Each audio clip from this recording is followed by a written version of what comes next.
Les Actes des Apôtres, chapitre 18. Après cela, Paul partit d'Athènes et se rendit à Corinthe. Il y trouva un juif nommé Aquilas, originaire du Pont, récemment arrivé d'Italie avec sa femme Priscille, parce que Claude avait ordonné à tous les juifs de sortir de Rome.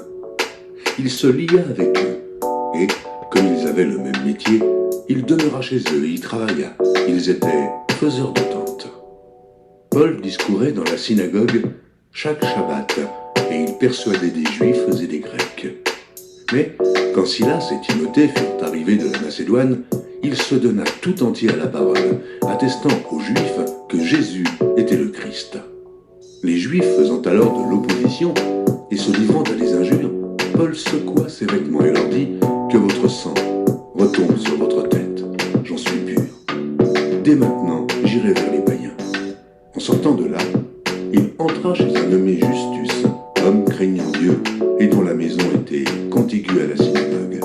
Cependant, Crispus, le chef de la synagogue, crut au Seigneur avec toute sa famille, et plusieurs Corinthiens qui avaient entendu Paul crurent aussi et furent baptisés.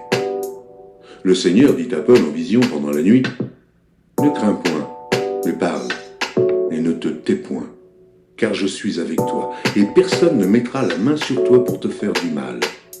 Parle, car j'ai un peuple nombreux dans cette ville. » Il y demeura 1 an et 6 mois, enseignant parmi les Corinthiens la parole de Dieu. Du temps que Galion était proconsul de l'Achaïe, les Juifs se soulevèrent unanimement contre Paul et le menèrent devant le tribunal en disant : « Cet homme excite les gens à servir Dieu d'une manière contraire à la loi. » Paul allait ouvrir la bouche lorsque Galion dit aux Juifs : « S'il s'agissait de quelque injustice ou de quelque méchante action, je vous écouterais comme de raison aux Juifs. Mais il s'agit de discussions sur une parole, sur des noms et sur votre loi. Cela vous regarde. Je ne veux pas être juge de ces choses. » Et il les renvoya du tribunal. Alors tous, saisissant de Sosthène, le chef de la synagogue, le battirent devant le tribunal, sans que Galion s'en mit en peine. Paul resta encore assez longtemps à Corinthe. Ensuite, il prit congé des frères et s'embarqua pour la Syrie avec Priscille et Aquilas, après s'être fait raser la tête à Sanchéré, car il avait fait un vœu. Ils arrivèrent à Éphèse et Paul y laissa ses compagnons.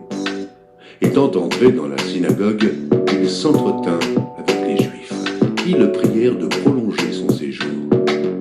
Mais il n'y consentit point et prit congé d'eux en disant : « Il faut absolument que je célèbre la fête prochaine à Jérusalem. Je reviendrai vers vous si Dieu le veut. » Et il partit d'Éphèse. Étant débarqué à Césarée, il monta à Jérusalem et, après avoir salué l'église, il descendit à Antioche. Lorsqu'il eut passé quelque temps à Antioche, Paul se mit en route et parcourut successivement la Galatie et la Phrygie, fortifiant tous les disciples.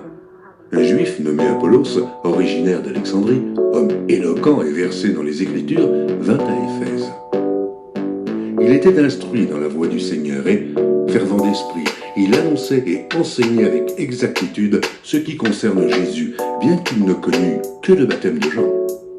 Il se mit à parler librement dans la synagogue. Aquilas et Priscille, l'ayant entendu, le prirent avec eux et lui exposèrent plus exactement la voie de Dieu.